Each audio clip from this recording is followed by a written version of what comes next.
Tim Cook is live on stage, so that answers that question. Who's hosting the event? Apple is in the forefront of leading this revolution, the post-PC revolution, which is something they've been using a lot ever since they took iTunes. I guess they disintermediated iTunes-ish. The PC is no longer the center of a digital world. It's just another device. They demoted it, right, Seth? I mean, they took it down from like Google has the server as the center of the world. Apple had the iMac, I guess, the center of the world, and now they've kind of demoted both and made them all co-equal. Yeah, when they had that digital hub kind of movement in the early 2000s, and that was it. The computer was the center of the hub, and they've since, like you said, demoted it. The cloud is now the center. And they've got 3 post-PC products: the iPod, which is kind of dwindling a little bit, the iPhone, which is going gangbusters, and the iPad, which isn't as big as the iPhone yet, but a lot of people, including Apple, think that it will be the next big wave of technology, the way the GUI, the computer was, and the way the Apple II was in its day. They're showing off the iPhone 4. I'm guessing Tim Cook's going to do the big Apple overview before maybe Phil Schiller shows off new products and Scott Forstall shows off new iOS. Apple. Yeah, I'm still not a huge fan of this whole post PC stuff. Like it's still a ways off. We were talking about it earlier with the dock, but I'm still going to be using a computer on a day-to-day basis. Thanks. Yeah, but like my mom is so much more comfortable with her iPad than she ever was with even a Mac. It's just home button app, and she's never lost. She's never. It's like a car. Most people don't know how to fix cars anymore. They just get in and drive. And this is like the automatic. I think Gruber said it a long time ago. This is like the automatic shift for computers. 76% of Apple's revenue is from their post-PC products. So that's the iPhone, the iPod, and the iPad. And they've already way eclipsed their PC business. Any company would be thrilled to have just one of these. They have all 3 of them. 172 million of these devices. For a developer, Seth, that's still a pretty huge target to hit. Yeah, it definitely is. And it's a defined target too. You know when you're building for those screens that you have a small one and a big one, and there's really nothing in between, so you can kind of put your efforts elsewhere. They're asking if the home button will disappear. I don't think so. My mom needs that home button, and I think that Apple has really educated people. That's your fail-safe, your fallback, your comfort blanket. Yeah, I can't see that going away today. The post-PC world plays to Apple's strengths. They're talking about retail stores, and I guess this is the way that you introduce. Apple has always relentlessly mainstreamed computing. They made the first home computer that was easy to use with the Apple II. The Mac brought GUIs and mouses and pointers to the masses, and the iPhone and the iPad did that with multi-touch. And every time they've sometimes they haven't won. Like Microsoft kicked their ass when it came to home computers, but they brought the technology to the mainstream. And this time, I think they don't want to lose. 362 retail stores. And that was key. Steve Jobs last time, too, he was very clear in saying that Apple's stores were a huge part of the strategy of iPhone and iPad, that he wanted a place where people could come in and just like touch the devices and play with them and be taught how to use them. And they needed that sort of bridge between consumers and devices. They couldn't just rely on people knowing what they were and buying them. You a while ago, Seth, you talked about trying to buy a, a Galaxy Tab 10.1 at Staples and having a very different experience. Yeah, it was slightly different than you might expect buying an iPad. I'm not even going to go into it here. You can't buy this. What do you mean I can't? I'm not allowed to buy this. People keep returning them. Are you sure you know what you're getting into? Yes, I'm sure. Just give it to me and take my money. What's the matter with you? This won't replace your laptop. Someone in the chat room was asking about Flash. Even Adobe has abandoned mobile Flash. Apple, I believe, was absolutely right about the position of Flash with ARM chipsets and mobile devices. It's just the power wasn't going to be there.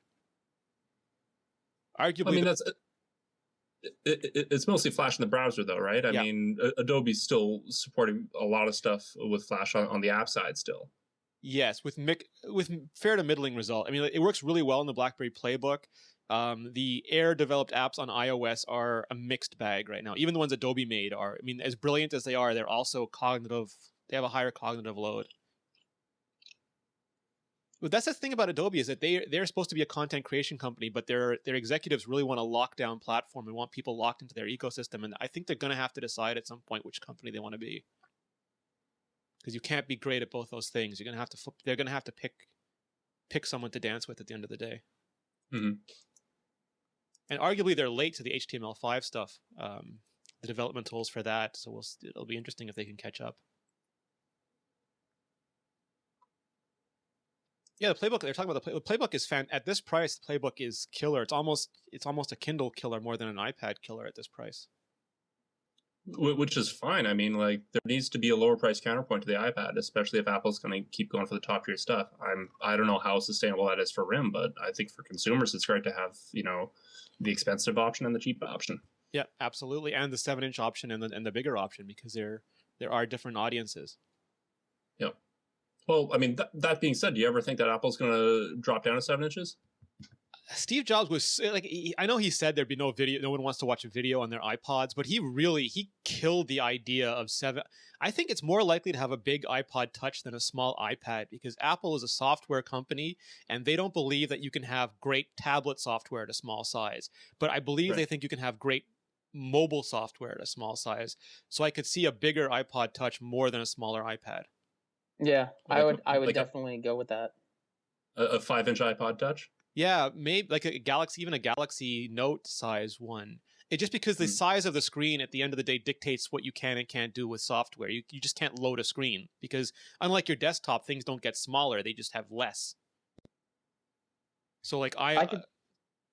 I was gonna say I could see them introducing a new product at 7 inches, but not taking an existing product and scaling it down. But as a developer, would you want to have a third interface to design for every iOS app? Well, no, but given the market control that these devices have, if they introduced one, we would learn to live with it, just like we did with all the other myriad devices we have to code for. So here's some more numbers: 62 million. So what are these iOS numbers? 315 million iOS devices. 62 million of those devices just last quarter. One of our favorite new features in iOS is Siri. Their customers tell them they love it. Siri, for me, still does not work as well as it works for Santa in the commercials. Yeah. When it works, it's brilliant. And when it doesn't, I just curse her so much and so loudly. The worst thing is, if Siri proper doesn't work, it says, I'm sorry, I can't connect to the network.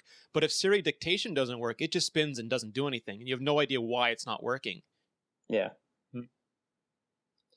How often do you actually use Siri on a daily basis? Like, do you use it like maybe once a week, once a month? Oh, Siri has made me so incredibly lazy that if it doesn't work, I sometimes just don't type anything. Especially because an iPhone is small to type with, and I can do it if I can pound stuff out if I have to. But Siri makes it. I dictate long emails. Like, I'll reply to Kevin a long Siri, new paragraph, blah blah blah blah blah, new paragraph, and it works great. So when it's not there, I've gotten lazy. Yeah, and for me, it's more of when I need Siri to work that it doesn't work. That's frustrating. Like, I use it a lot in the car because I try very much to be a responsible driver. So when I want it to work in the car and it doesn't work in the car, that's when I go absolutely insane. So they're announcing Siri for Japan, which is interesting because it's the first, I guess, the first of the Asian languages to get Siri. I'd be curious to see if they could store any of this translation stuff locally, because if coverage is the singular point of failure for this, then it's a big deal. I mean, if you can't connect, then you're missing out on the whole feature.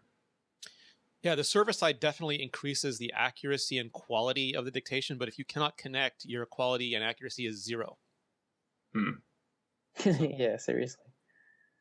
So it will be it'll be interesting to see. We'll see. There's no word yet on Siri for Scotland. It still can't find you a Jammy Dodger or a Chip Batty. But you will have it in Japan.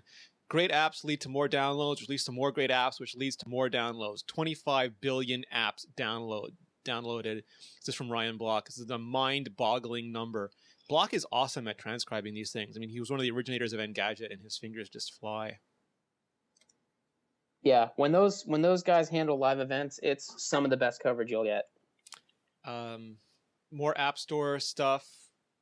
Simple, it's elegant, it just works. iCloud syncing has been very good for me. I have not had, I know Leanna had some early problems with iCloud documents, but for me it's been almost transparent. Oh, we lost Simon. Still have you, Seth.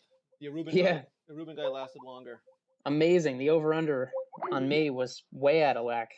Yeah, well, he knew that they were doing some power work on his building today, so hopefully it's not. Oh, that stinks. Yeah, it's worst timing ever. Yeah, Seth, you beat the spread. Yay!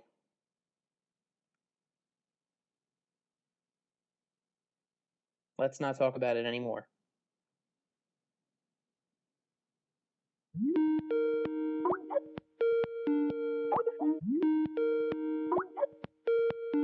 Simon coming back. Simon's back. I think. Oh, so here we go. In just a few months, we've gotten over 100 million customers on iCloud. Part of iCloud is iTunes in the cloud. We're also announcing that movies and TV shows in the iTunes store support 1080p.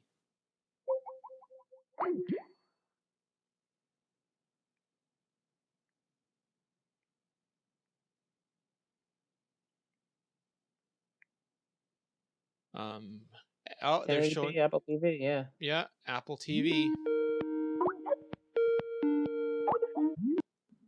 Got Simon back. Hi, yeah. But I missed 1080p iTunes? Yes, 1080p iTunes, and did they say at 1080p Apple TV? Yeah, it says new Apple TV. Apple TV comes with a new streamlined user interface.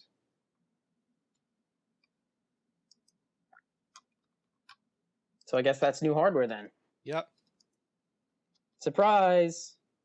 But they're kind of doing it in an offhand manner. This is being done as part of Tim Cook's iTunes announcement, like just going over the iTunes numbers. This isn't being given any, this isn't a special part of the presentation. And Phil Schiller's not coming out holding them up in his hand. This is one step up from dumping it in a press release.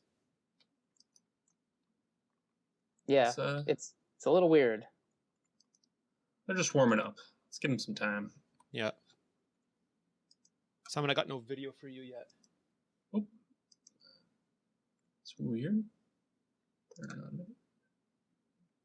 There we go.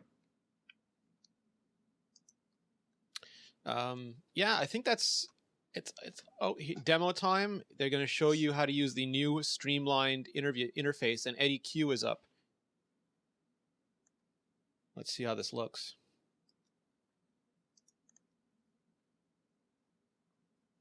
The Apple TV, the joke I made, and I think this is kind of serious, is everyone I know has an Apple TV too. I mean, my mom has one, my father has one, my sister has one, all my friends have them. If at $99, people are going to buy the new one. I don't know what the old ones are going to be, like Lego blocks for kids. What's going to happen to them? Bedroom units? Yeah. Oh, look at that new interface. That's very special. Huh, I don't know how I feel about this. They almost look like elongated app icons, like round rect stretchies. I don't know if I like it. What do you think? Well, this is kind of what people have been talking about for a while, right? There have been all kinds of thoughts that the way that Apple TV is going to continue, since it's iOS based, is kind of an app based system, and so this is what looks to be a step in that direction. Basically, movies, TV shows, music, computers, settings, Netflix, MLB TV, a couple other things. Basically, segregating the content into little app buckets. Yeah, app channels. Kind of like the Wii does. This definitely will scale better than those long lists, because that internet list was getting really long. But my question is this sexy enough to go up against something like Metro on an Xbox 360, or what you're looking at in Boxy, or what people are hacking on with Plex? Well, I mean, that you mentioned Xbox there and the Wii, and odds are most people who are serious about home entertainment are going to have any of the above, or a PS3. And with those platforms already offering kind of a smart TV experience, I don't know why I would go out of my way to buy one of these separately. Of course, if you don't have anything and you don't have any interest in an Xbox, this would be a good choice. Since it's the price point is nice and low. Sure. Yeah. But I don't know. Yeah, I don't know if I like Now, the new interface. They're gonna have to woo me with this interface. well, Rene, the reason you guys have been harping on me to get one was AirPlay, Yes. and the last Boxy Box software revision added AirPlay. So now, Ooh. unless the Apple TV does something spectacular, I'm not even in the market at all. Like mixes you margaritas. Oh, now we're talking. Yeah, now they're talking about Genius for movies and TV. Genius is Apple's predictive algorithm that looks at what you have watched or bought, and tries to predict other stuff you'll like.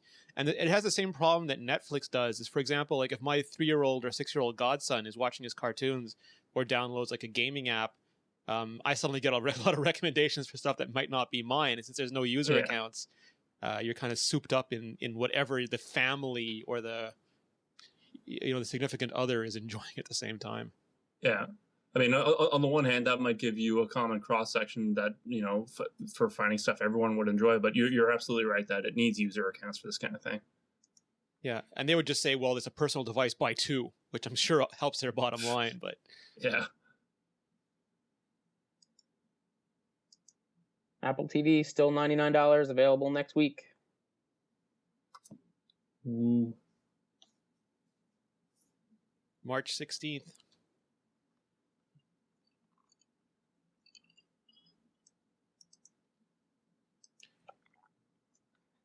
So I'll be definitely getting one of those. We'll do a review and we'll give some away. Those are nice giveaways. Yeah. That brings us to iPad. Yeah, and Tim Cook is back. Tim's going to do the whole thing, top to bottom. Now, can he get away with the trademark lines? Can he say screamer? Can he say boom? Can he say crossroads of liberal arts? Can he say one more thing? I think he can do the crossroads thing. That's an Apple thing. That's not necessarily a Steve thing. Steve liked saying that, but that's like an Apple philosophical position. But I don't know. There's certain Steve-isms that would be weird if he said them.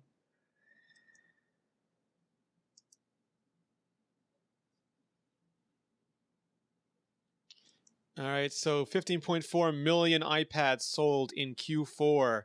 Personal computer units shipped. Oh, so now they're comparing the iPad to computer vendors. Acer 9.8, Dell 11.9, Lenovo 13, HP 15.1 million, iPad 50. That's not really fair, though, is it, Simon? No. Consumer Electronics. That's not fair at all, because like PCs cost a lot more than an iPad, generally speaking. Like, unless you're looking at netbooks, and like we were talking about earlier, netbooks are dead. It's really not fair to put sales numbers side to side with PCs like this. This is While I would agree with that mathematically, think about the people who are now buying the iPads, the mainstream market that is absolutely hammering on these things. They are the people who buy the $399, $499, $599 PCs. They're not buying gaming rig. They're buying the things that are the cheapest. So while it's not an exact match, I think there's probably at least a little bit of truth to that. Mm-hmm. Yeah, you're saying the opportunity cost makes it a little bit significant. Yeah, like if they're going to Costco to get, a $399 laptop and they're like, well, for an extra $100, I can get an iPad and that thing looks phenomenal. They might just skip it if their needs are such that it can be met by the iPad. Yeah. This is Tim Cook again. When we set out to create the iPad, we set out to create not just a new product, but a new category. We said in order to do that, it had to be the best device for the things you do most often, which was Steve Jobs' original pitch. If it had to exist between a smartphone and a laptop, it had to do some things better than either a smartphone or a laptop. And they listed mail and web and games and music and photos in several categories. I would say they hit some of those. I don't think you could say yet that the iPad is better for all the ones that they claimed it would be. It's kind of better overall if you take all the things that it's good at. While each individual one may not be the best, overall it's a very compelling offering.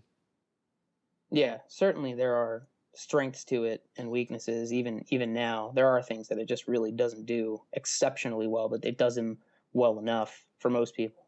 Like not the Kindle Fire, that's as bad as an iPad, but the original Kindle is a better ebook reader. Some of the gaming platforms are much better gaming platforms, but because they're unitaskers and the iPad is a multitasker, you can make an argument that having the ability to do most of them, again, like 80% of the time, is better than being able to do one thing 100% of the time.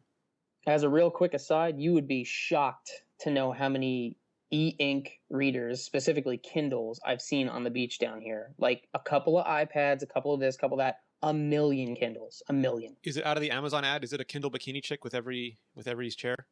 No, they're kind of more floppy, old, farty people, but You mean not, Amazon's commercials are not accurate? not a. Well, they may be. I might not be looking in the right places. Maybe I should walk around the pool instead of going to the beach. That's where she might be sitting. Yeah, 200,000 iPad apps, which is, last year Steve Jobs came out and compared, I think it was 75,000 iPad apps to 100 Honeycomb apps. And now we're at 200,000. And I don't see any. The last show began with a very heavy attack on Android tablets. And this one, they have not really focused. They just took a nice swipe at laptops, but they're not positioning it as against any other tablet. They're kind of trying to woo more laptop owners. Yeah, not for nothing, but there's 196,000 crappy apps in there too. That's very true. We have the first iPad novelty, social aware, location based streaming coupon doodad. Yep. That's my email box 8 times every day. These apps are gorgeous. They help you create and learn or do almost anything.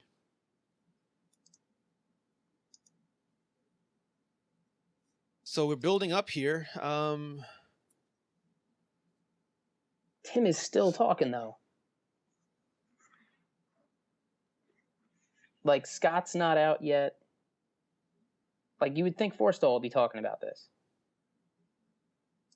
But I guess maybe, if they're going to show off new software, that's really where he's going to come in.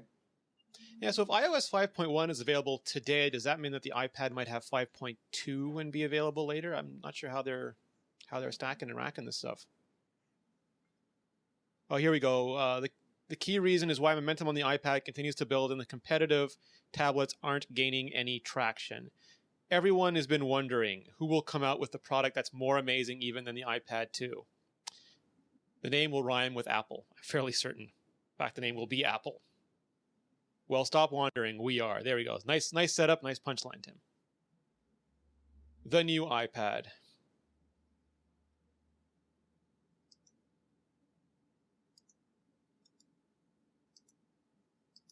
Somewhere a server at Twitter just melted to the floor. They've brought down several AOL data centers in the past.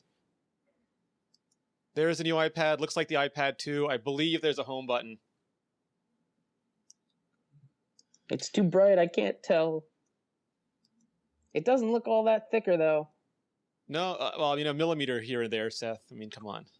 Mm-hmm. I'm gonna have to don't make me get out the protractor again.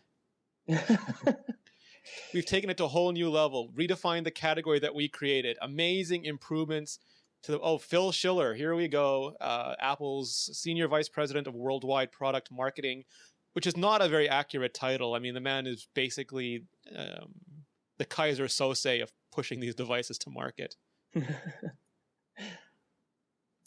Yeah, it looks like there's still a home button on there. Yeah. It's interesting that slide says the new iPad and not iPad 3, iPad HD. That's the first thing they said, the new iPad. Yeah, so there's no number, there's no qualifier. That's really interesting. Retina display. That was not a surprise. Everyone's been expecting that. Seth, what does that mean for a developer? It means they have to create now a second set of assets, just like they've been doing for the iPhone for a really long time. The major difference being that no display currently can accommodate, right? No display, or like one or two displays can currently accommodate the actual pixel density. Yeah, I think some old IBM mainframe displays or something. Yeah, it's gonna be a little couple of stumbling blocks in designing for the Retina iPad. So what do we think of this name? Just the new iPad? I'm fine with it. I'm still waiting for the other shoe to drop. I'm sure they'll have a big unveiling for the branding closer to the end of all this. Well, Seth, there's been some talk about how Retina will affect users because if they make universal binaries, Retina graphics will be too big to download over the 20 meg limit on 3G. Yeah. That'll be a non-issue if it's got LTE in there. Unless the carriers are still jerks and put a 20 megabyte limit. Yeah. Mm-hmm. So if you guys don't mind just doing, I'm going to post this up if you guys don't mind going over what the Schiller is saying. Sure, Oh yeah, yeah. sure. You know, So, standard Retina stuff. Yeah, right now they're doing kind of a side by side of text. Apple's always had a big thing for fonts. So, say when you turn on the new iPad, you're going to see graphics, text, icons sharper than you can imagine. Everything you do is going to look stunning. Text is sharper than a newspaper. Photos will look incredible. Fonts look amazing. It's a huge step forward. 2048 by 1536 pixels. That is the official resolution. Pretty dang huge. What's the highest resolution Android tablet right now? Like, they've announced 1080p and 1200p, but they have not shipped yet. And I'm betting Apple's going to ship before they do. Yeah.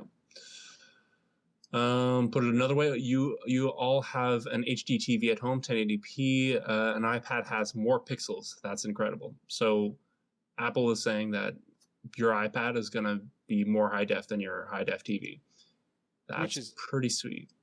Now it's not really 1536p because it's not the same 16:9 aspect ratio. So you'll probably get around 1200p out of that or something.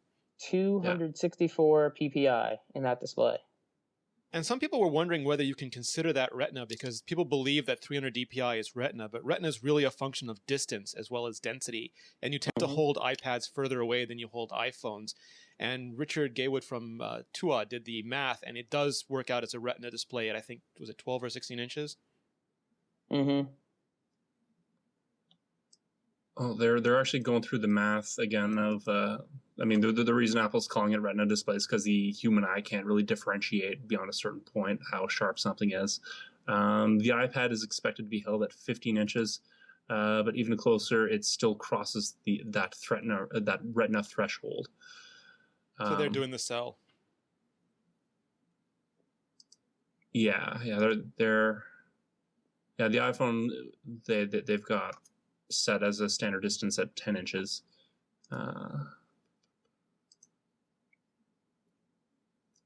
So I mean, we're kind of getting to the point in displays where the difference in quality is starting to plateau, right? Like, I don't know about you guys, but when I'm looking at my TV, I can't tell the difference between 1080p and 1080i, and even sometimes 720p on a smaller TV is kind of hard to tell the difference. Yeah, 10 feet, it's almost meaningless. Yeah. So here's the question. Like, Simon, can you tell the difference between a 720p Android device and a Retina display iPhone, really? Really? I mean, you just don't see pixels. Yeah, exactly. And that's kind of the breaking point. At this point, it's just a pissing match, right? Like the other Android developers are going to have to kind of catch up with this size resolution and pixel density. But once they do, I can't see how much further we can go. Samsung and LG spend a lot of time focusing on like how deep are the blacks and how bright is the display, which I think is good for offering a little bit of differentiation depending on what you want to focus on. But Apple is clearly going for sharpness here, which I think is kind of at the top of everybody's list. Oh, quad core. So it's a bit of a mixed bag. A5X chip, but it's quad core. So iMore was right. We heard this a long time ago, and many people said that we were incorrect, that it was quad core. And it turns out, Seth, quad core. You were right. Yeah.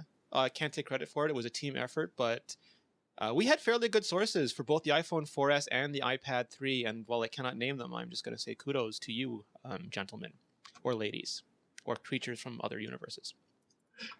Well played. But quad core, again, users don't really care. They just want it to be fast. I mean, if it's a really fast dual core or quad core.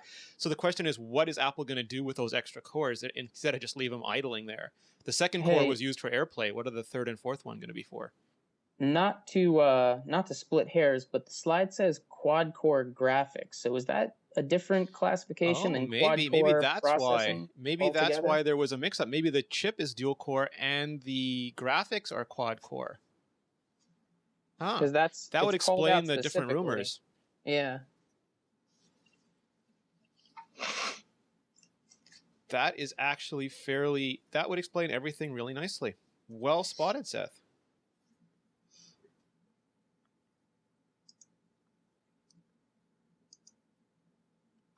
Now New there's a bunch of camera. sciencey things on there. iSight camera. As you know, on the front of our iPad, we have FaceTime camera. The new iPad has a great rear iSight camera. We brought the optic system from the iPhone 4S. Auto exposure, autofocus, auto face detection, great edge-to-edge detail, autofocus lock. It is just a blast to use. Schiller. I mean, Apple is really. George is going to cry because they're not going to say anything good about the speakers, but Apple is really working on the camera. Is this the back camera? Yeah, that's the rear camera they're talking about. 5 megapixels. So that's roughly the same as the iPhone 4 camera. It didn't get the 8 megapixel photon magnet that is the iPhone 4S, but it did get an iPhone 4 quality camera. HD video recording in 1080p. I'm assuming the back camera. Yeah. Sorry, I'm writing Megapizzle. I don't think Snoop Dogg should be live blogging this show.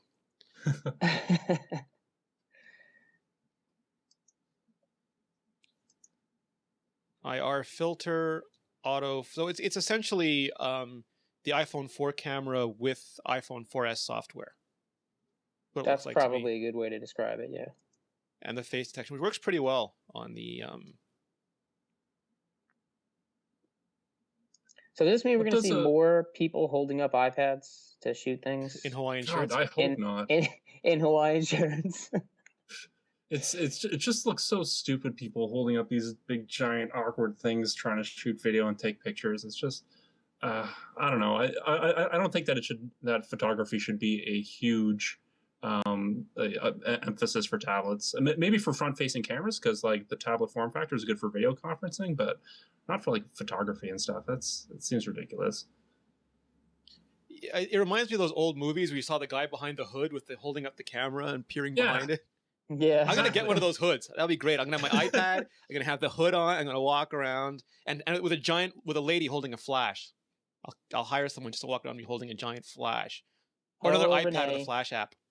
Rene, fourth feature, voice dictation. Nice, but they're not saying Siri. No, that's not what they said. So who was right? Someone on the internet mentioned that they might have. Was it Alex Heath that it might have Siri dictation, but not Siri. So kudos to you, Alex. That solves a lot of the UI problems. Okay, here it's going to be like the Android keyboards, where the iPad keyboard here is going to have a dedicated voice dictation key, and you just hit it and you start talking to it, and it'll start typing. Yeah, I miss that feature. I always try to hit it on my iPad, and it's not there, and I just give up and I don't type, and I pick up my iPhone. So that's welcome. There you go. I'm glad that they aren't branding that as Siri, because then I guess that means that this is all being translated locally. Hoping. Language support includes English, French, German, and now Japanese. And it's going to be LTE. Nice.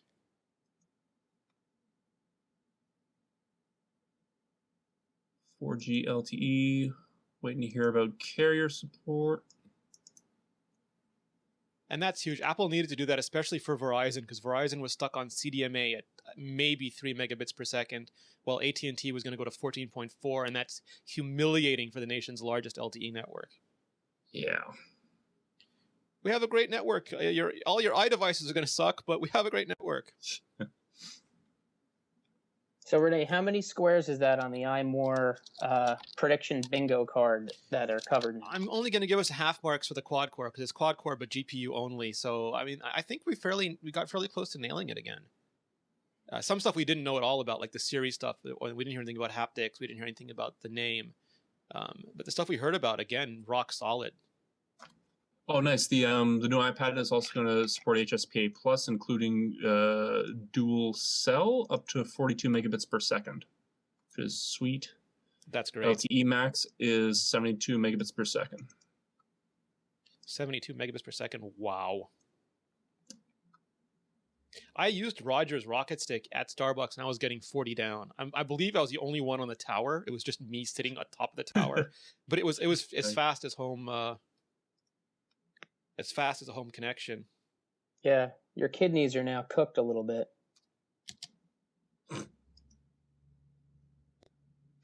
Well, that was the thing. I mean, the waitress came by and was talking to me about it, and she was looking to see if the glass of water was boiling next to us.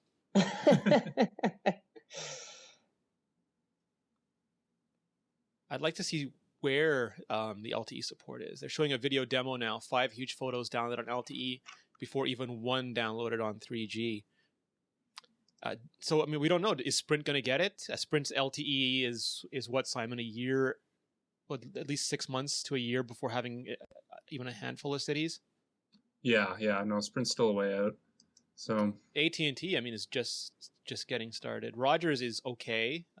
Bell and Telus are kind of mishmashly spread out over the country. yeah, I mean, I found here in Ottawa LTE coverage is pretty spotty. I mean, when you've got a signal, speed is great, but I find it cuts out pretty regularly and drops down to HSPA. Now, Apple hasn't said whether these are all in the same model, right? Like they didn't say whether there's one cellular device and it's got all of these. No, I don't think they've said anything about that yet. Oh, they're making fun of EVDO. That's not going to be pretty. I mean, LTE is what, 36 times faster than EVDO, Rev A? And to be honest, the only people really using EVDO Rev A are going to be Verizon people who don't have access to LTE. So that's just mean. I was just going to say, is that even wise to do that, since a lot of their perceived consumer base is not even going to be able to get the 4G speeds right away? That is really interesting. I mean, like the same thing here. We have several cities that are LTE, but several cities that aren't. And how gracefully, I know Android devices had some problems falling back to 3G and then trying to go back on LTE. Like if I didn't live in a 4G area, and I'm still not even sure if I do. I think I do, but whatever. I would be watching this here. Rogers, Bell, and Telus in Canada, AT&T, and Verizon for the US. That's it. I'd be kind of mad.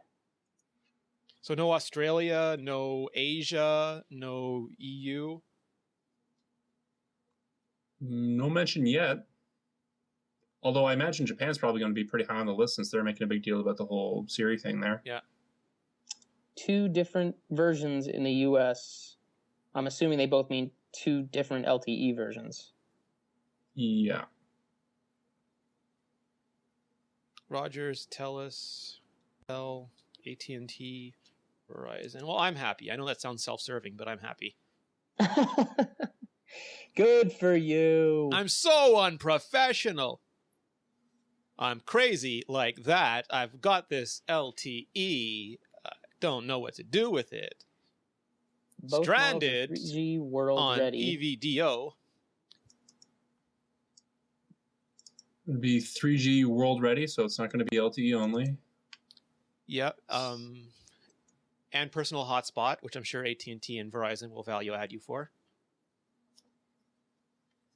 Most bands ever. Now, he hasn't said the radio yet, but Mickey Paplon, the cell phone junkie, explained to us that there's something like 38 individual LTE segments across the globe, which he does not believe the current chipset can support on one device. He thinks they'll need at least 2 devices.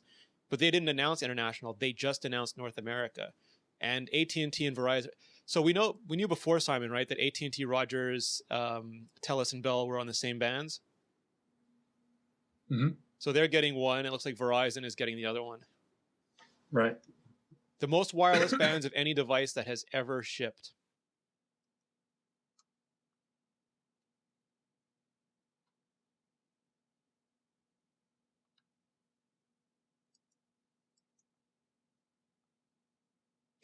So now we've got the little graphic up there. We've got Retina, A5X, camera, HD 1080p, dictation but not Siri, and 4G LTE.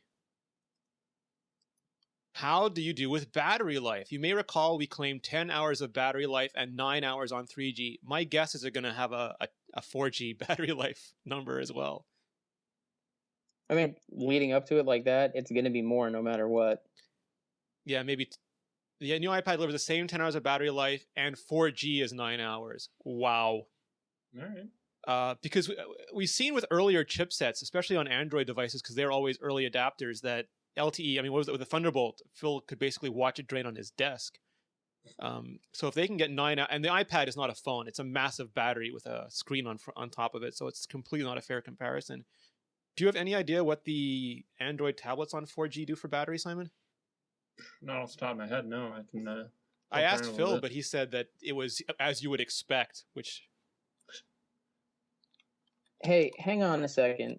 Is Phil comes back? in black and white. Comes in black and white. Starts at $499. Yes. They haven't said that there's 2 models yet. Well, there's going to be a Wi-Fi and there's going to be a 3G, a 3G, 4G.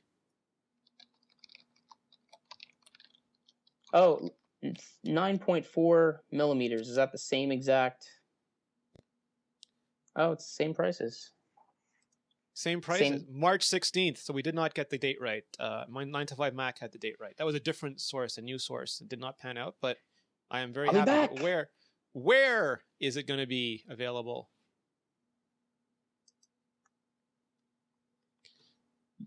US, UK, France, Germany, Switzerland, Japan. Pre-orders start today.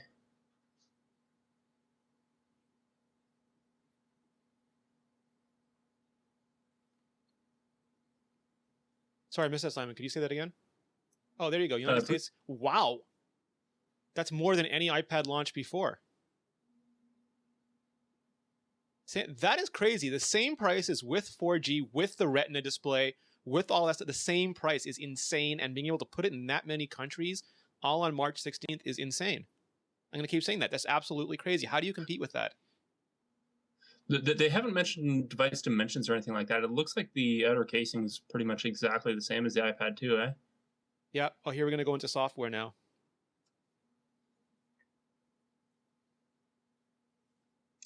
They made one mention that it's 9.4 millimeters. Is that thicker, thinner, the same as the existing one? Sebersam says it's thicker. Old one was 8.8. So it's less than 1 millimeter thicker. I think most people can live with that. It's a disappointment.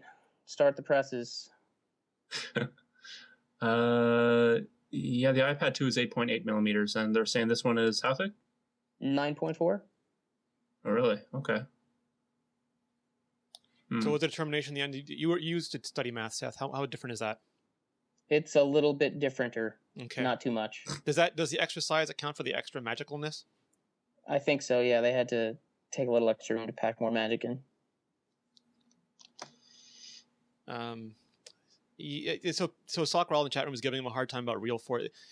There is no such thing as real 4G anymore. The marketing term has been destroyed. As soon as people started calling HSPA 4G, it just crawled up into a ball and died. Quote unquote real 4G will be voice over LTE, pure LTE IP stack, but I don't think anyone's even started deploying that yet. LTE Advanced, yeah. I take issue with this quote. As you'll remember, when the iPhone 4 went to the Retina display, developers didn't have to do anything to make their applications run on the Retina display. Everything will still look great. Well, that's true if you use Apple components, right? Like if it was a strict text app using nothing but UI kit.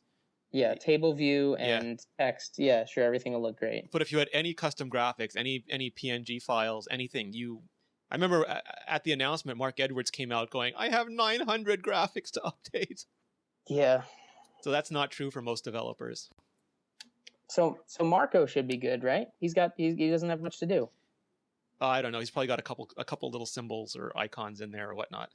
Yeah, but that's it. Everything else, you just magically look great. Anyone with a game is gonna.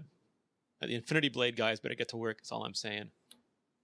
Namco's up. They're showing off a fighter. It looks like a Raptor, right? An F-22 Raptor. Oh, nice. Simon, you might have a couple games to review. Yeah, just a couple. And they have not. Ryan Block is pointing out they have not done anything about the name. Just the new iPad. Yeah. We have an iPad, and I have an iPad too. So is my iPad better than your new iPad? Because it's got a 2 behind it, and yours doesn't. But mine says new. But mine was new at some point as well. That's going to be the conversation I hear at every Apple store for the next 3 months. And the only people who will really care are the bloggers. Everyone else will just buy it. Oh, please. Don't join the blog anti-blogger slagging army. It's actually more of a militia than an army.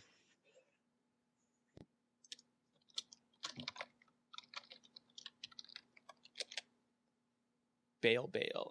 Yeah, so this is an interesting move. I wonder if could Apple be mirroring this with the iPhone? Will the next iPhone just be the new iPhone? Yeah, I suppose they don't. It seems like the differentiation is getting a little redundant, right? It's like, what's the latest iPhone? Well, there you go. Yeah, and I have a feeling it would be a good way for Apple to kind of pull back from the naming game that like all the other manufacturers have followed along with by adding like 4S, Ultra, Omega, LG, 4G. Yeah, exactly. There's just the names are getting way too long at this point. So the new Apple TV was just Apple TV as well, right? I mean, there was no number. Yeah. Kevin likes that. Kevin Mitchell, our dear leader, thinks it's going to be more like cars, and I agree with that. And Sebra Sam is saying like Macs, it's just the new MacBook Air. I mean, there's technically a model number. I think it's 5,1 now. And Apple, the new iPad is iPad 3,1, but that's only something that people inside Apple and the bloggers that Seth was slagging on before will even know about or care about. I mean, does anybody remember that the iPhone 3G was iPhone 1,2? It wasn't even really a next generation device. No one cares. Oh, someone's already calling it iPad 2,1. Please, if you look at that hardware and call it iPhone 2,1, you should excommunicate yourself immediately. We shouldn't even have to excommunicate you.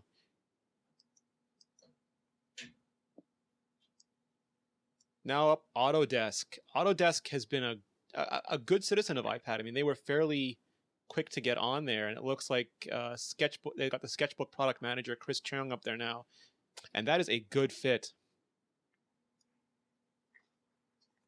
I'm still waiting on Apple proprietary software. I mean, we got GarageBand previous years. We got iMovie previous years. They need to update iMovie because Avid seriously kicked their ass with Avid Studio. And Apple should not let that happen on their own platform. And we need iPhoto or Aperture. I mean, there's got to be some new Apple app this week. Yeah, they can't ship a display like this without having a first-party app that they want to parade around. And of course they can, but I would think they'd want to show something off. I think iOS 5.1 was announced while we were watching this. Yeah.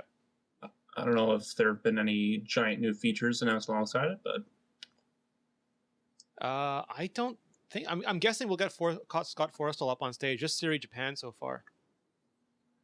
Seth, some people are pointing out that even though you're in a different location, you still look rosy.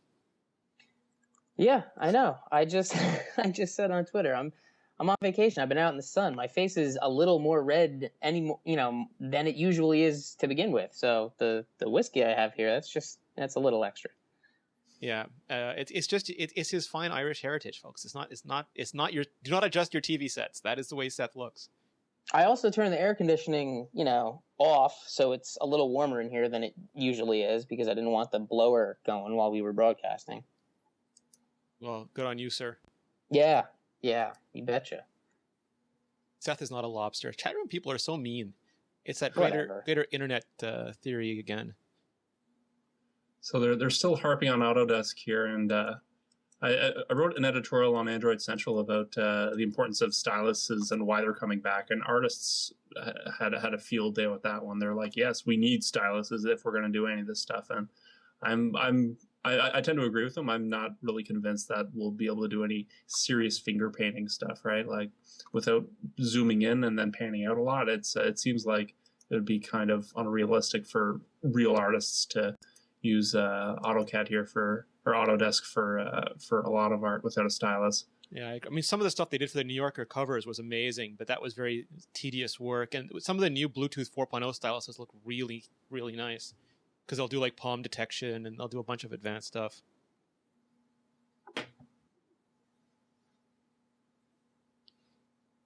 The software demos are usually the most enervating parts of these things. I mean, some of the shows, they've done software demos for so long that I almost jumped off the edge of my computer desk. So this is not atypical.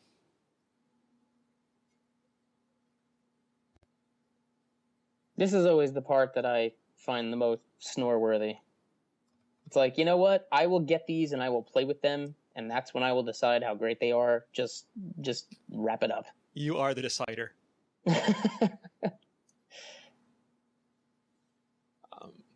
Yeah, I mean, it's interesting stuff. Apple really wants to push this as a creation tool. One of the biggest knocks against the iPad was that it was consumption-based and you couldn't do real work on it. But if Apple has a good set of like GarageBand, iMovie, if Microsoft ever does Office for iPad, if they have these art apps, then you start to really become, I can't say a productivity tool like a computer, but again, for 80% of stuff or 80% of people, it will be good enough. Yeah. We've got Epic Games coming up now, so let to see something else other than the fighter jet demo there. $20 on Unreal Engine.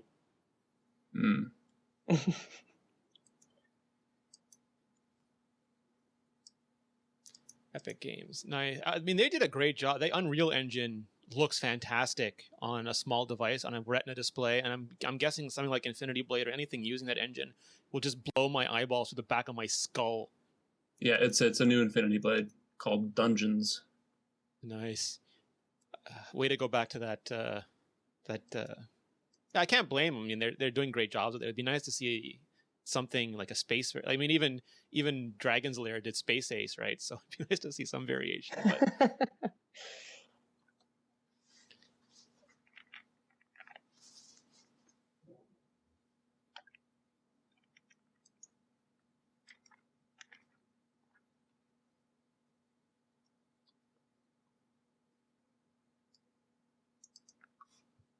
oh, it looks great.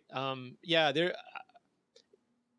are not going to. If you look at the Apple top list, all the top downloads, top sellers, any top list they have is often dominated by games. To the extent that there's an argument to me that Apple should split them out and not have apps competing against games in those lists. But there's definitely a huge gaming market for these devices. And looking at this, Simon, this is for a kid. I mean, big, easy touch controls, fantastic looking. It's going to be like, I don't know, like, can I say cracked for kids, or is that something Kevin's trademarked? Yeah, he might hop in and sue you after that, but yeah, I mean, like, even for me, I've been trying to review games on the iPhone, and I find the screen is just too small. Like, I've got giant hands here, so gaming on a tablet would be fine for me. And the graphics are getting to the point where it's not contrite to say that they're console quality. They're really, really good looking. The controls are still an issue, though, right? I mean, that's something multi-touch is not addressed.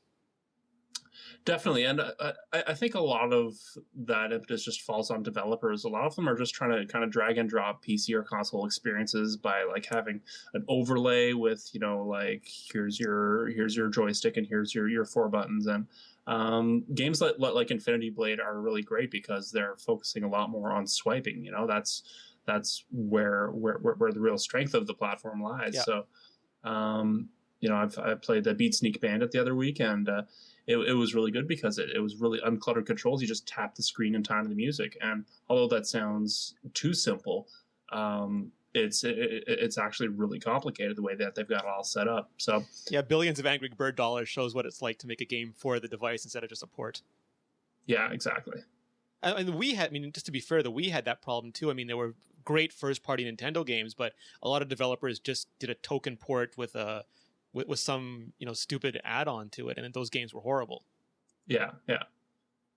So I mean, it really behooves them to make smart games. So it looks like Infinity Blade Dungeons is going to be kind of a Diablo-style game. Actually, it's going to be less kind of a one-on-one dueling thing and more of a 3/4 view hack and slash kind of a thing. It's well, some people didn't like the on-rail sort of aspect of the original Infinity Blade, right? Yeah. I certainly didn't mind at all, but this is looking pretty sweet though. Yeah, this is looking. I mean, they do it is no surprise to anybody that Epic can do fantastic work if given a canvas to do it on. Mm-hmm. They could have been the trite Crisis port, you know, Crisis comes to the iPad, but this is, I much prefer to have iPad, like, software that has a device in mind than just whatever the latest craze is. Well, one of the commenters just posted a link to infinitybladedungeons.com. trying to load it up, but it's probably going to take forever. Yeah, I'm sure that it. Yeah, again, Apple events are like the Super Bowl and the Oscars, kind of tied together for anyone who loves technology. They do a great job setting them up, and they definitely reap the benefits of it. Marco Armand on Twitter is pointing out that the new iPad name is going to be horrible for bloggers trying to figure out how to write about the damn thing and differentiate it from previous iPads. Yeah. They're moving on to an update for iWork. Oh, about time. So if iWork, Seth, is there a scenario where iWork becomes good enough that no one wants Office for iPad anymore, or is the people who use Office in business always going to need it? I think people are always going to need it just because it's such a juggernaut for everyone else that already uses it. I mean, the market penetration that Office suite has is unbelievable. And as much as we'd like to think, oh well, iWork is really, really great, we can use this instead now. If you're in an enterprise situation and you have spent thousands of dollars on Office licenses and Microsoft, architecture kind of stuff, you're going to continue down that road because that's an easy thing to push through. It's Microsoft, it's Office, great, sign, check the box, we're done. It's a much harder sell to say, well, Apple has this thing that we should probably look into at that scale. It's easy with a small business to make a switch, but when you're talking thousands and thousands of employees and installations, it's just an easy win. So more GarageBand stuff. Yeah. There's something called Smart Strings. You can push stuff out through iCloud. It's cool.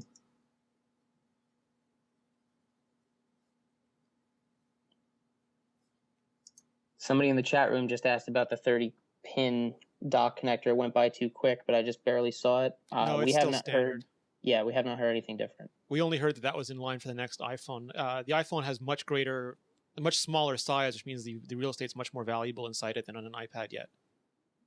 Now, they also said that I missed that the new iPad has more memory and better graphics than an Xbox 360 or a PS3, which, I mean, legitimately fairly speaking, those are getting older in the console market. They have a 10-year lifespan, but those boxes are not new boxes, and this is a brand new product. So it's not a fair comparison, but it is an interesting one. Mm-hmm. The thing is that we live in an age now where you're holding this in your hand. I mean, Seth, when you have kids, this will be the worst crappiest technology they've ever seen. I know. The thought of that just blows my mind, thinking about the stuff we grew up with and the stuff we have now. And this is to that, like, this is their VIC-20, Yes. Like, that's... Well, we didn't even we had like, what, an HP calculator, maybe. They're showing a demo of GarageBand, which is Apple has done an amazing, I don't think anybody, there are some great apps, I don't want to get anyone wrong, but Apple has done an amazing job in bringing desktop apps to the mobile space, like both GarageBand and iMovie. Even though other companies are now in that game, there was nothing like those when Apple introduced them. They completely killed the conceptions of what mobile software were when they put those out. I mean, arguably iWork, we'll see what Microsoft does with Office for Windows 8 Tablet Edition, or whatever they call it, but even iWork was very good when they put it out. So update to iMovie. Yep. Also one thing about GarageBand, they've got 4 iOS devices can jam in real time, so you can collaborate and record together. That's interesting. God, I can't wait for the first band that decides to do that and make it a video. Yeah, we'll get 8 of those in my inbox by tomorrow. Yeah, Guaranteed. seriously. So you use GarageBand, don't you, Seth, on the iPad? Yeah, I do. I love it. It's like a great little scratch pad for getting ideas down and stuff that's kind of running through your head. But I think I've reached my saturation point with, like, tongue-in-cheek, kitschy YouTube videos of people going, look what I can do with my iPad. It's like, yeah, all right, great. It's a great idea. Yeah, and Sock Rollet in the chat room is asking for Xcode on iPad, and that's another one of the big knocks, saying that you can't consider something its own thing until you can develop for it on it. And that's sort of a fallacious argument. But I'm sure there are a lot of people who would like to be able to code. We've seen some rudimentary coding apps for the iPad. I don't think it's there yet. I mean, the idea, Seth, is that you could have the iPad keyboard rearrange itself to have, developer-centric keyboards and stuff. But listen, all I'm going to say is let's not be in a hurry to get there, because Skynet makes Terminators. Yes, that's all I'm going to say. That's what I'm saying. Let's just take our time. When the machines can make themselves, they don't need us anymore. It's sort of, I don't know if you ever read that "Why the Last Man" series, where the minute cloning was invented, all it didn't end up being that, but the idea in the beginning was that whenever the minute cloning was invented, nature decided it didn't need men anymore. Yep.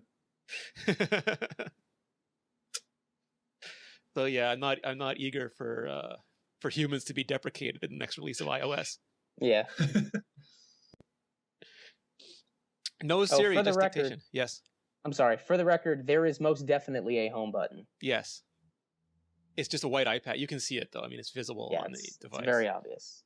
I don't know if that was actually said outright in the course of our dialogue, but there it is. Yeah. I don't know if they'd one more thing Siri after they show off dictation. I think they would have kept dictation quiet completely if they're going to one more thing Siri.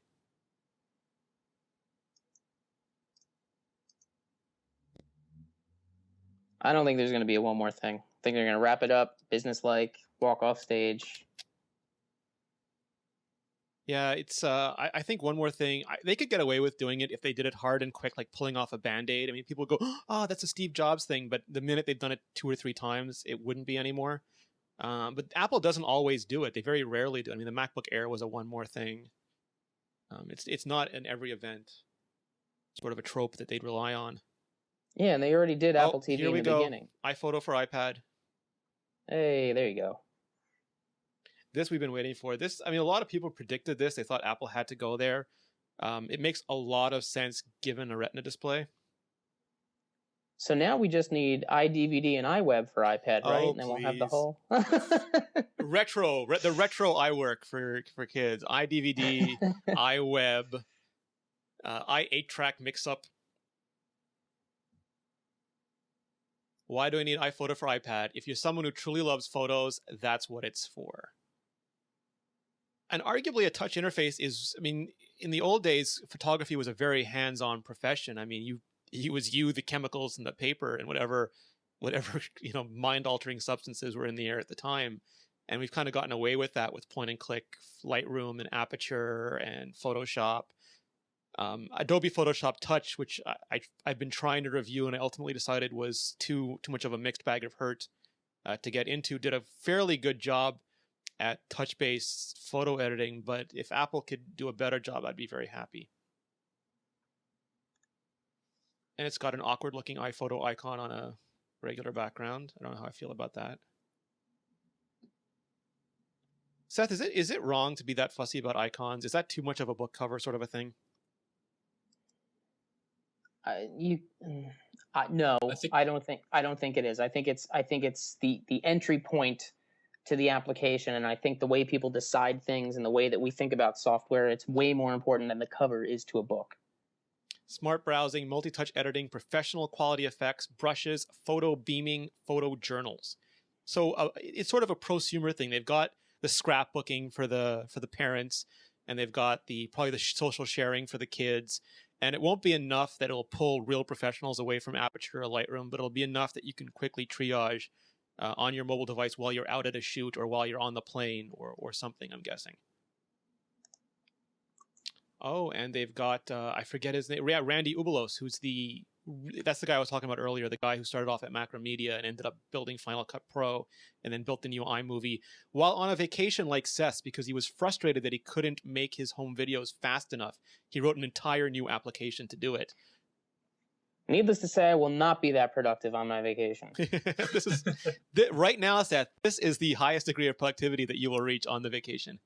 Easily.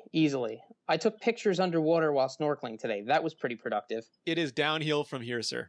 Mm-hmm.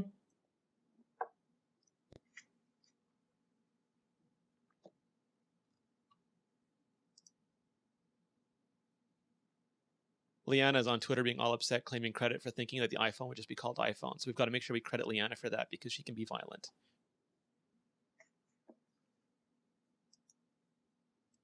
I was asking for that a long time ago with her, and you and Georgia were like, that's dumb. They're not going to do that.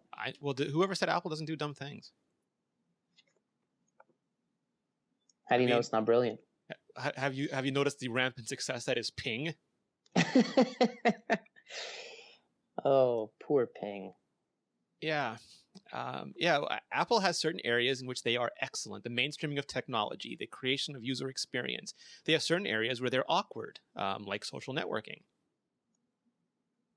and perhaps naming certain products. We'll see. I don't think it's a bad. I think if they do it now and stick with it, and it's always just a new iPhone, it works for Macs. We'll see how well it works for consumer. Now, they have not said they're keeping around the iPad 2 as a separate, cheaper unit. If they do, having a cheaper iPad 2 at the same time as having an expensive iPad will be non-intuitive for consumers. So that might be a hat tip that they're not keeping around a cheaper iPad. That's a good point, yeah.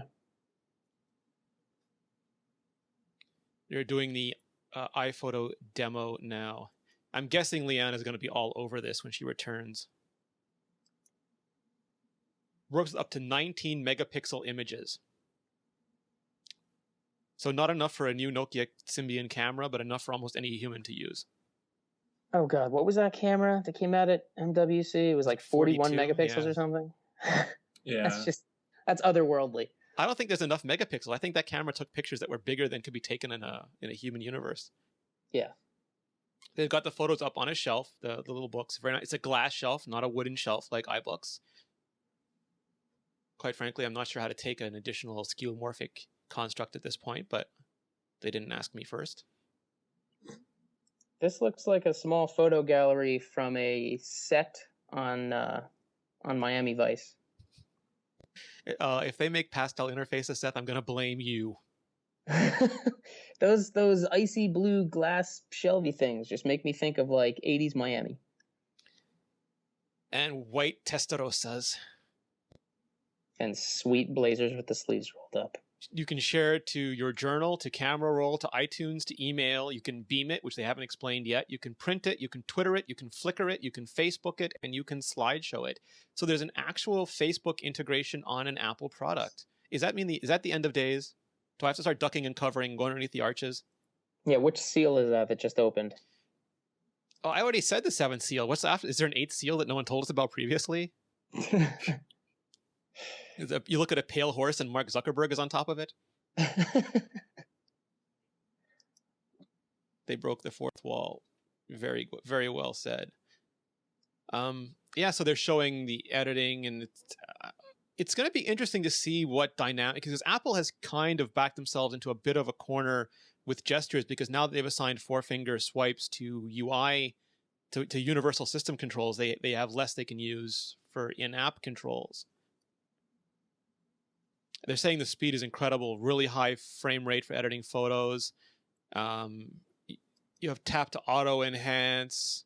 You can change what's it called when you align with the horizon? I forget what that's called. Unanglifying? I don't know.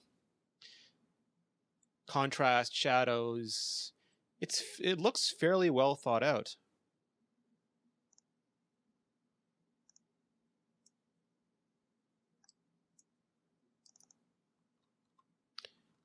Brightness.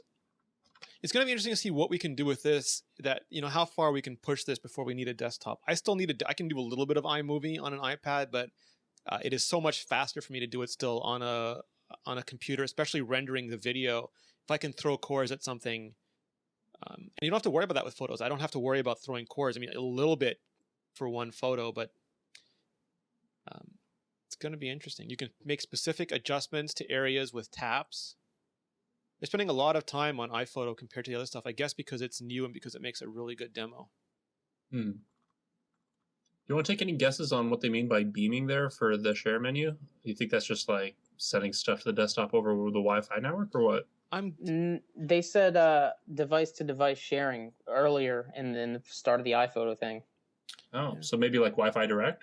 Yeah, although I'm guessing they're not going to actually call it that. It might be a variation on their AirDrop on the Mac, which uses Bonjour to detect other available computers and then just send stuff. But it sounds like the functionality is very similar. Repair, red eye, saturate, desaturate, lighten, darken, sharpen, soften with cute little pictures of brushes. You have like an aperture. What's that thing called, an aperture? The lens that makes things look bigger. My mind is blanking. The embiggering lens? No, yeah, it's like what the people look at diamonds with. People in the chat room, what is that thing called that photographers use to closely examine photos with a lens? A fisheye? Is that it? No, I don't know if it's a fisheye. The loop. Like the The thing is- loop. Thank you. The loop. Oh yeah, like what jewelers use. Yeah. Yeah. It's not a kaleidoscope. Yeah, the loop. People are funny.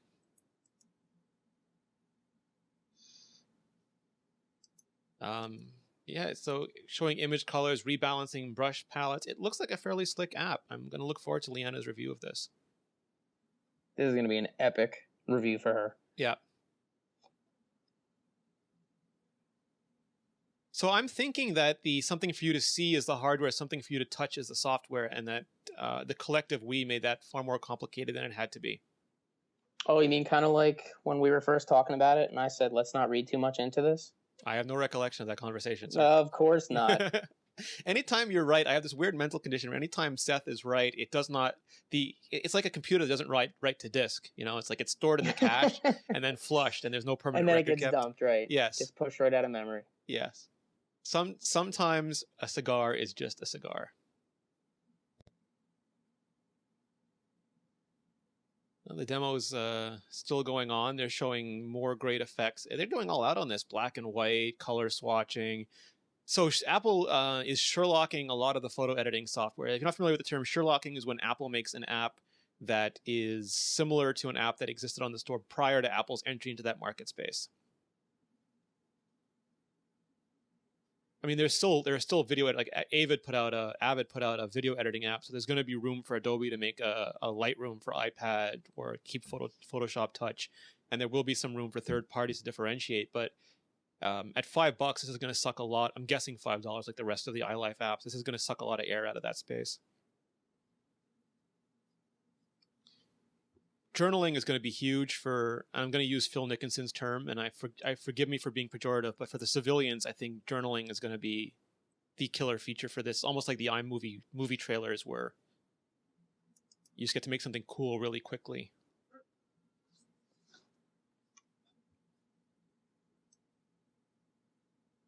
And here they're showing a picture of a Thailand trip, and you can.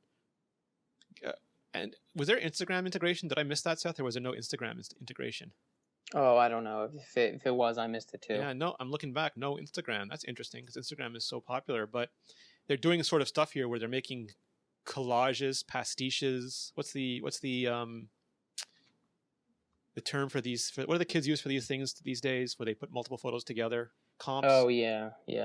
The word escapes me. I know what you're talking about. The longer I podcast, the less command of the English language I maintain. Yeah. There's no Bluetooth map. I know Andrea Schmidt asks about this every day. It's almost like asking about Windows phones on Verizon. There's nothing to report, sir. Collage, decoupage. You guys are so Martha Stewart in the chat room. I love you. They haven't said anything about iCloud for this, eh? Like even the Share 2 menu didn't have anything for that. I think iCloud is supposed to be UI invisible. Like if you enable iCloud, it will just store stuff as though it was a native file system. Okay. There was Luc Vandal's app, Screens. The update got rejected for not having a UI for iCloud, and he had to point out to the reviewer that you're not supposed to have a UI for iCloud. You can add maps and calendars and weather. This is a nice. I mean, it's not Aperture, and they're smart not to call it Aperture because that implies a certain level of professional, pro apps. The same reason they don't call iMovie Final Cut Pro. But this, at first blush, this is iPhoto Plus in a lot of ways. And I would not. There's shared iCloud. Oh, there is shared iCloud. Nice. And there's a lot of features that I hope get. This can also be. Oh, it can also be done on the iPhone. Nice. I'm hoping a lot of these features come to the desktop version of iPhoto as well, because I might start using it again. Yeah, right. I want to just point out, I just want to say thank you to Ali Kazmuha and Chris Parsons and Andrew Ray, who are absolutely killing it on the blog right now, doing a fantastic job, and Gary Mazzo, who is running the back end for us. Just fantastic stuff, guys. Thank you very much. Usually we would have to post and podcast, which is unpleasant for everyone involved. Phil says we've brought all of iLife to the iPad. Not quite, Phil. Still missing a couple things. Are you still on that I'm eyewear? being facetious, of course. You're being fastidious? Yeah. Nice. $4.99 though. Matches Yep. the other ones. It's good. Awesome.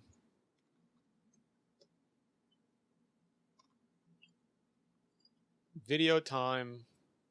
Oh, and I don't know if they're being facetious, but Ryan Block is saying that Tom Cruise is doing the voice for the video. I hope that's not the... Well, I don't have anything against Tom Cruise. It would just be different because we're so used to hearing what's his name's voice on the iPad commercials. The guy from the 4400. Yeah, Peter, your friend Peter. Peter Coyote. When all that disappears. Oh, is this mission? Are they actually showing Mission Impossible? I'll be sad. No, they're not. Okay, thank God.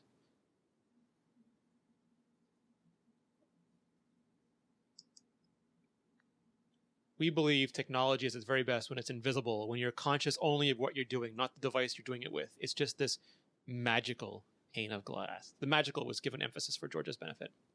Oh, so I just thought of something. Can we assume that existing smart covers will work with this? I believe that is the rumor. They haven't said that. But if it's going to be thicker, that might throw stuff off a little bit. The smart covers only covers the glass, though, which is why I'm guessing that would still work. Right, they attach on the side. They don't really wrap around. Yeah. So they'd probably be okay. But people, other cases, though, yeah. If they're tight, like skin cases, might have to adjust. Yeah. And stuff where you like fold it up into a keyboard or something probably will have a problem. Darren Murph is confirming that it's the same dock connector, but that's what we anticipated. They're saying the display looks insane. And the thing with the Retina display, and I forget who pointed this out, but you can't show a picture of a Retina display. It's like you can't show a picture of 3D. You actually have to see it because the medium that you're looking at it with often is not technologically capable of showing you what it looks like.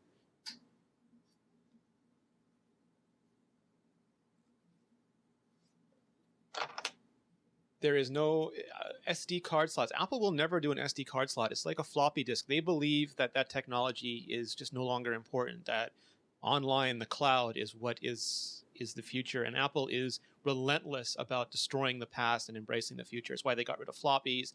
They got rid of their own FireWire and a lot of devices. They are not going to cater to what they believe is extinct technology. Or what is it? Obsoleting, in the process of being obsoleted technology. Okay, it's not Tom Cruise. It's just someone at Apple with a Tom Cruise-y voice. Yeah, Flash. I mean, Apple has no interest in spending a lot of money to help things that they don't believe will be around in 5 years. Obsolescence. I don't know. John C. Blandy is trying to help. Sorry, I can't speak anymore. John C. Blandy is trying to help me there, but yeah, it's just the way Apple operates. It's like you can't stick an SD card slot. There's no USB thing unless you buy the adapter, and even then, it's for photography. It's not for. Apple just wants file systems to go away. They don't think that a normal human being has to worry about, like, our mom should not have to worry about file systems. That's their core belief. And arguably, well, sure, but also in that process, it means Apple controls the flow of files, which I'm not a huge fan of. Yeah, so that's the argument. And I remember I had this argument with Dieter when the first iPad was introduced, that in a way it's dumbing down technology. As much as it's simplifying it, it's also dumbing it down.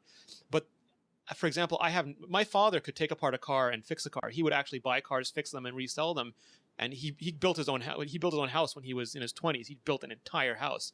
I have no idea how to do these things. I can buy them. I can work them somewhat.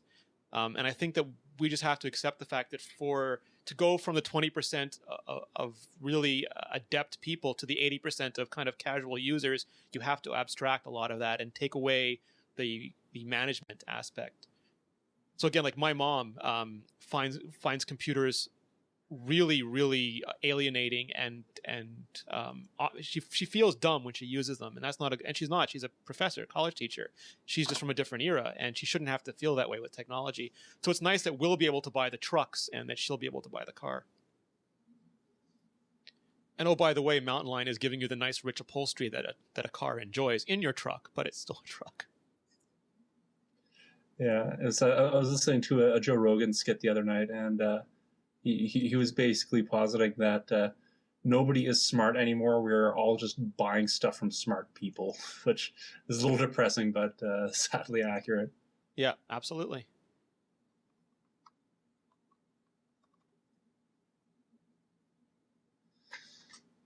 Major breakthrough in the iPad Retina, lifted the pixels out of the signal's path, so there's no interference in communication. So they're talking about the display now, so it's not just Retina, but they've actually included some better display technology to make it look much better. I don't know what they haven't given any details here. We know a lot of the Samsung devices have, what is it now?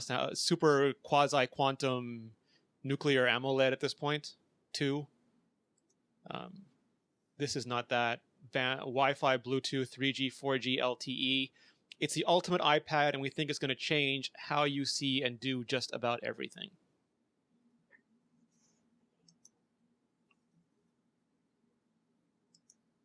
Fair enough. No, the thickness is, I believe, what was the thickness again, Seth? Was it a millimeter different, 2 millimeters different? It was less than 1. Less than 1. 0.6 or something. 0.6 millimeters difference. 8.89. Yeah, I think it was 0.6. iPad 2 is staying on sale. Oh, wait. iPad 2, $399. Wow. So they are going to keep the iPad 2 on sale at a cheaper price than the iPad. That's going to be confusing. Hmm. They're not saying how much capacity it has, though. It says 16 gigs in this slide. Gigs? Yeah. So what is it? So that is more expensive than a Playbook or a Kindle Fire, though, right? Yeah. Mm-hmm. And so many more schools can afford this. And that's, I mean, like a school does not need Retina display. It does not need LTE. Oh, and you can get it with Wi-Fi for $529 still. With 3G for $529 still. They're still calling it the new iPad. Yeah, I'm waiting for them to drop a name. That's crazy. I don't think it's going to have a name. The new iPad. That's great. That's kind of awkward, though. I mean, if Steve was alive, would he? I mean, he didn't like the space between the 3G and the S, and he made them change it. Would he be okay with the new iPad? It's almost like what people are actually going to say when they're asking about it. Like, yeah, I just want the new one. I want the new iPad. Like, there's no delineation between model numbers or anything else. It's just I want the new one, and then you know what they mean. Yeah. What happens when the new iPad becomes the old iPad and we still want to talk about the new iPad? The 2012 iPad. It'll be like Kevin said. Yeah, exactly. Like, yeah, I suppose you could call it out by year because I mean Apple launches one of these every year, so it's still that is a weird name. Once the new one comes out, the new is no longer new. It is old. The new is new. All right. Get it straight, consumers. Yeah, no, Macs have no numbers, and they're sticking with a very, very thin version of Myriad for the new. So the new gets Myriad Pro in incredibly skinny variety, and the iPad gets to maintain its usual chunkiness for the Myriad Pro. We have refined once again the category that Apple created just 2 years ago with the original iPad. We are so proud of this product. We've prepared an ad. I'd love to play it for you. When the screen becomes this good, colors become more vibrant, words are pin sharp, everything is more brilliant. More brilliant is more. That was me adding that. That wasn't the commercial.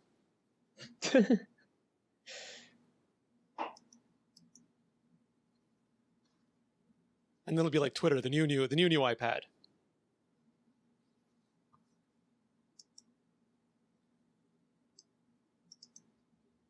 Even before the next iPad comes out, it's going to feel weird calling the new iPad new in 8 months. We'll just call it iPad. iPad 2012. Yeah. But I mean, is it sexy enough to compare with something that has an almost actionable Hasbro name, like Transformer Prime? I mean, yeah. I'm waiting for the Transformer Megatron. It's going to be that'll be a good follow-up. Transformer Starscream. iPad Grimlock. Me, iPad, no like Retina. 2012. There's a lot to look forward to. Yes, that's a good point. I mean, it's still the first 3 months of 2012. We believe there's a new iPhone coming in the fall. Oh, and they've got a multicolored Apple logo up. It's not the stripes, but it's multicolored. I'm going to have a retro tier. It's almost nostalgic, and Apple doesn't do nostalgia. Oh. So So that looks like the end of this. I'd like to thank all the employees at Apple and everyone who supported us. Only Apple could deliver this kind of innovation in such a beautiful, integrated way. It's what we love to do. It's what we stand for. Across the year, you'll see a lot more of this kind of innovation. So rumors of an Apple television, a mini iPad, what else? A unicycle. I'm losing track now of the rumors. There's just too many of them. A ukulele, maybe. Simon was hinting at that yesterday. Yep. The new iPhone. There's not been a new iPod Touch, though, still. I mean, every iOS product has now been revved except for the iPod Touch. Does that mean anything, Seth? No, I don't think so. I think they're looking at that as kind of an entry point for people, but I think ultimately they want to. I think at some level they're probably looking at just the word iPod and being like, "This is so old, we have to get rid of this." Yeah, I don't know. Kevin just wants a new Mac Pro. The new Mac Pros are coming. Anytime you want a new Mac, just look at Intel. When Intel announces the new chips, that's when you'll get the new Mac, because Apple does not make the chips. They don't have a chip fab. So as soon as those, what are the ones we're looking for? Sandy Bridge? I forget what or A something. Whenever the new Intel chips hit, the new Mac Pros will come out. All right, one of the commenters brought up a good question. Is there enough new here that makes the new iPad worth buying? I would say For whom? well, exactly. If you still have an original iPad, I would say this is probably your cue to upgrade. But do you guys see a lot of iPad 2 owners upgrading to this, or just ones with too much money? I think, like, I joked about this on Twitter yesterday. For people who don't have iPads, this is a fantastic iPad to get. People who have iPad 1s, it's a good upgrade. People who have iPad 2, it's an okay upgrade. Geeks, you just got to have it. I mean, that's what geeks do, right? We buy whatever. People buy new Android phones 8 times a year because they're so in love with technology. So it depends entirely on your market. I think, like, my mom is not going to need to replace her iPad 2 with this at all. She might want to because she's an artist, but I don't think an average consumer. I think Apple anticipates a 2 or 3 year product turnover anyway. They're more interested in growing their market now than they're not Oracle selling update licenses yet.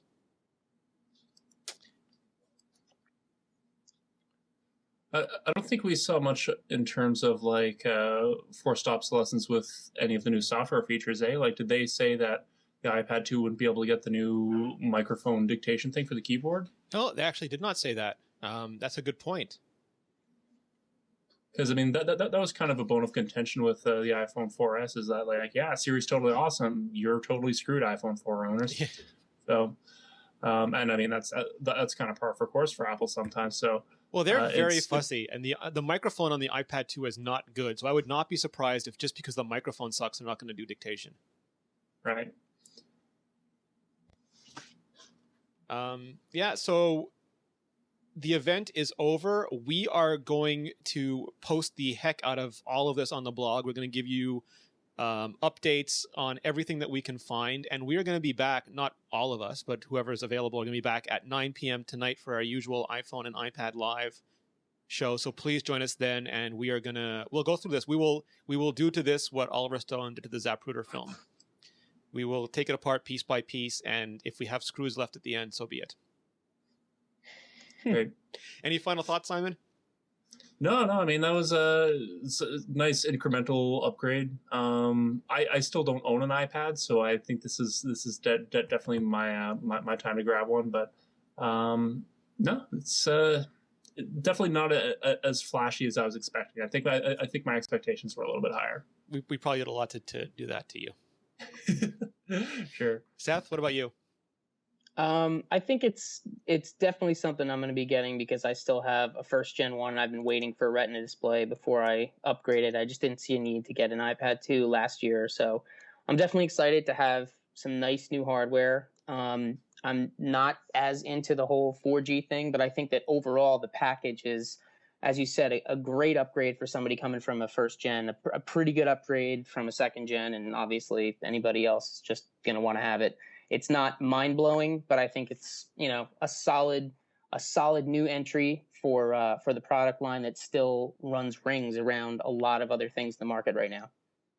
Yeah, my takeaway with these things is, short of the actual iPhone, the original iPhone introduction, I could argue maybe the Palm Pre introduction. There's very little really jaw-dropping events that they can do now. Maybe the television will do that too, just because it's new. Even the iPad, people said, "Oh, it's just a big iPhone." Turns out that was the whole point. But incrementally, year over year, Apple's not going to amaze you. If you're disappointed by these things and your expectations were falsely set, and to the extent that blogs do that, I apologize. We almost always do an expectations post beforehand to make sure that you think it's reasonable and it's not going to have anti-gravity capabilities or glowing Apple photon torpedoes or something. But again, every bit of this thing got a little bit better. It got the Retina display, the LTE networking. It got great new software, and taken as a total, it is a really, really solid update. It is everything I expected from it. And I think exactly what Simon and Seth said. If you haven't got an iPad, this is a great one to get. If you have an iPad 1, you are not going to enjoy the gaming especially, and some of the higher end graphic stuff that the new software is going to demand. So you're going to want this iPad. If you have an iPad 2, it's going to be depending on your geek level. I mean, if you are a high order geek, you are going to get this. If you are a low order geek, you're going to ride out and wait for the iPad 4. And while there's no surprises here, I think the thing is that Apple is executing. The problem for me would have been if they had stumbled this, if they had not made a Retina display or not gone LTE, and they hit every note they had to. It's sort of like when a gymnast gets her 14th perfect 10 score, you start to say, "Oh well, it's just another one." Definitely. Go ahead. It's definitely good that Apple didn't miss anything. Like I was a little worried that they would miss something obvious, but like Retina display and LTE were definitely the big ones. Yeah, they hit what they had to hit, and I'm hard pressed to figure out what they could have done to make this more like the original iPhone launch. But I think it's great. Again, please follow us, imore.com. We appreciate you guys joining us. We love having the live chat during these events. You guys are so smart. You helped me figure out what a loop was in photography. I appreciate that. You have our backs. And we'll be back here 9 p.m. tonight, so see you there. Oh, before you leave, Simon, where can we find you? Simon, I'm on Twitter as Simon Sage, and I'm writing reviews on iMore for video games, iOS games. Nice. And he's modest. He's doing a lot more than that. You can find him all over the place these days. Seth Clifford, sir, besides holiday vacation, where can we find you? I was just going to say, you can find me on an island. You can find me at Seth Clifford on a beach. Twitter. I'm on a beach. You find me at Seth Clifford on Twitter, on the iMore Show, and on Iterate with Rene and Mark Edwards of Django. And if you'd like to see some of the apps and sites we build, check out our site. It's nfidm.com. We're Nickelfish. Nice. And you can find me at Rene Ritchie on Twitter. You can find all of us at iMore, www.imore.com. iPhone and iPad Live is every Wednesday night, 9 p.m. Eastern, 6 p.m. Pacific. For all of our shows, go to mobilenations.com/shows. And if you haven't already, please go to iTunes. Please leave a rating. It helps iTunes feature us, and it lets us reach more of you fabulous people. Thanks again to the wonderful chat room. Thanks to Kevin and Phil for stopping by and, kind of snarking at us a little bit. We appreciate you keeping us unreality distorted. And have a great day, everybody. We'll see you tonight.